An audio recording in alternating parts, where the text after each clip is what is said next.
Hello everyone, ये जे advance 2016 का question है ना।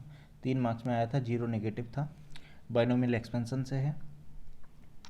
देखो इसमें हमारे पास गिवन है let m be the smallest positive integer, है ना।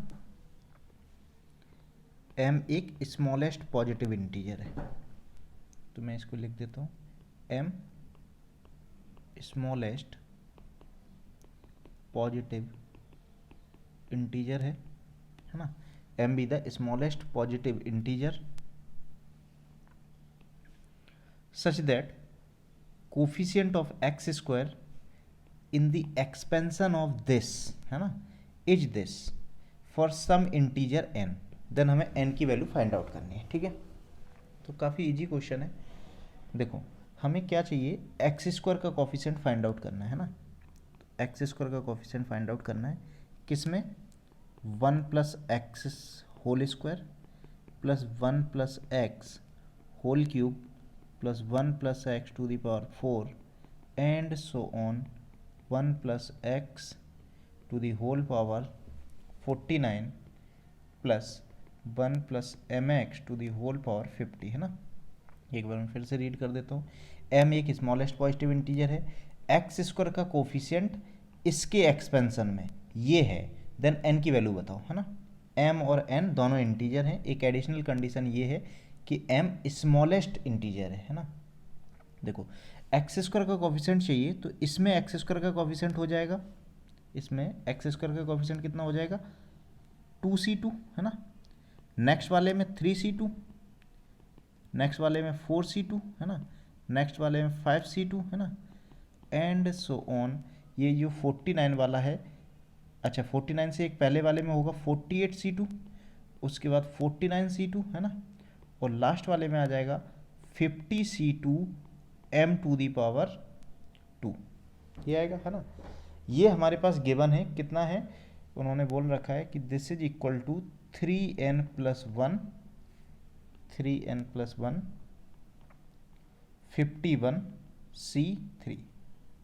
51c3 ये उन्होंने गिवन है हमारे पास। अब देखो इसको हम थोड़ा सा सिंप्लीफाई करते हैं। ये जो 2c2 है इसकी जगह पर हम 3c2 भी लिख सकते हैं। क्यों लिख रहा हूँ उसका मतलब अभी तुम्हें समझ में आ जाएगा। 3c3 भी लिख सकते हैं, बिकॉज 2c2 और 3c2 दोनों की वैल्यू तो 1 ही होती है ना, तो मैंने ये लिख दिया। अब मैं एक फॉर्मूला यूज करने जा रहा हूँ, है ना।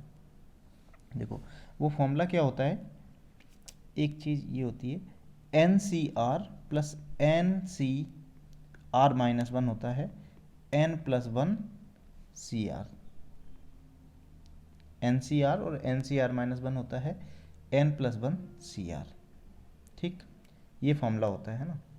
अच्छा ये आया कहाँ से, यदि तुम्हें प्रूव करना है तो डायरेक्टली इसको ओपन करो, n factorial divided by r factorial n minus r factorial. Similarly इसको भी ओपन करो, दोनों को क्लब करोगी तो ये ऑटोमेटिकली बन जाएगा।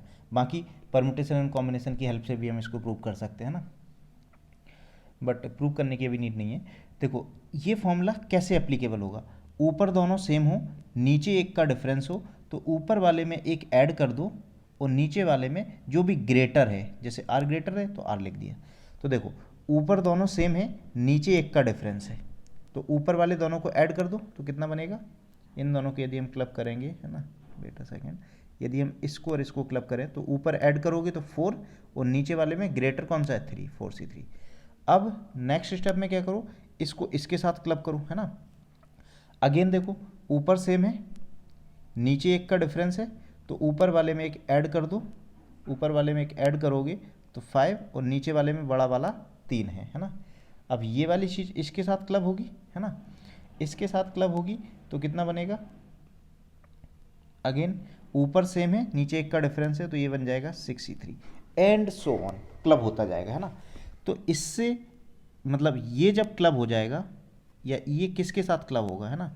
देखो ये 5c2 क्लब हो रहा है 5c3 के साथ, है ना, 4c2 क्लब हो रहा है 4c3 के साथ, तो 48c2 क्लब होगा 48c3 के साथ। यहाँ पर 48c3 बन गया होगा, है ना, यहाँ तक क्लब करने के बाद। तो इन दोनों को जब हम क्लब करेंगे तो कितना मिलेगा, इन दोनों को क्लब करोगे तो मिल जाएगा 49c3, है ना।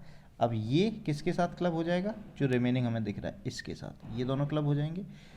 तो ये दोनों क्लब होके कितना बन जाएगा 50C3 है ना, 50C3 प्लस ये, इसको मैं लिख देता हूँ यहाँ पर।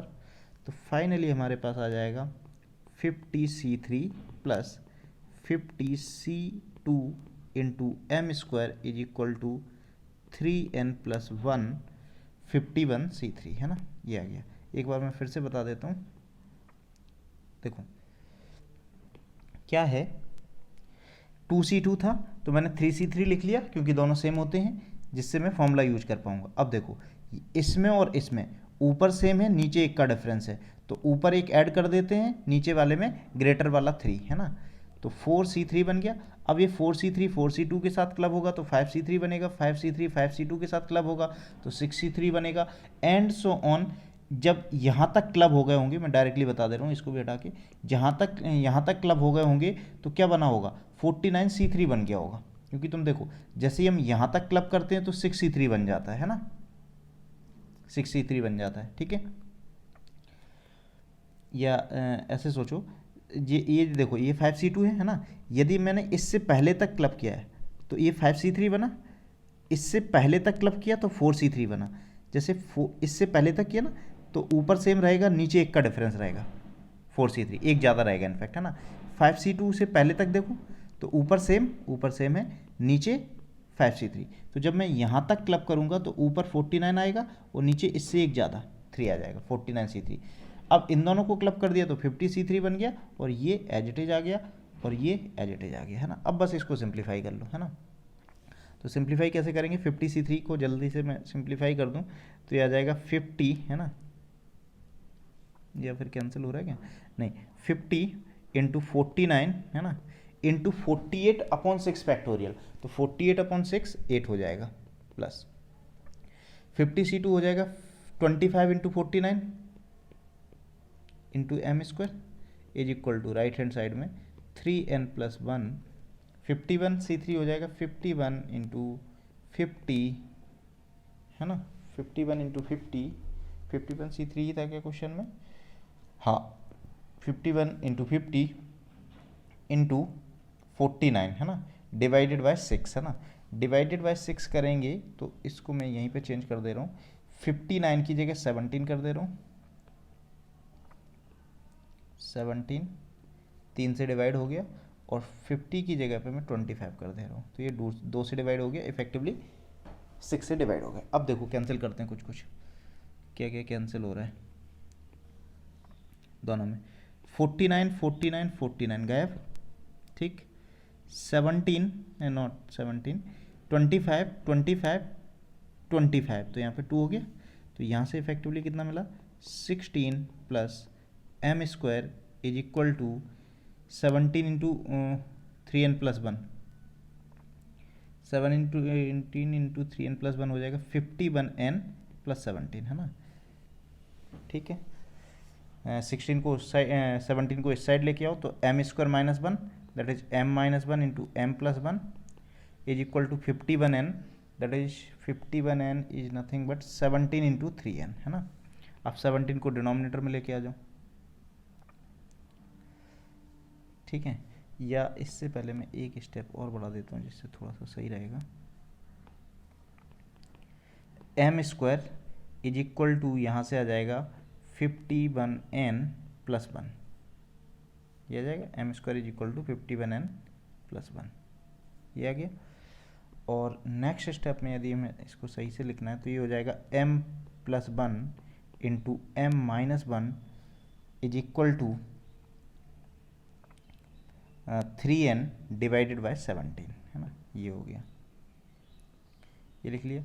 अब यहाँ से हमें क्या दिखता है, एक मेथड ये है, यहाँ से हमें दिखता है कि राइट हैंड साइड इंटीजर है। क्यों इंटीजर है, बिकॉज n इंटीजर है, तो राइट हैंड साइड इंटीजर है तो left hand side has to be integer है ना, लेफ्ट हैंड साइड को भी इंटीजर होना पड़ेगा।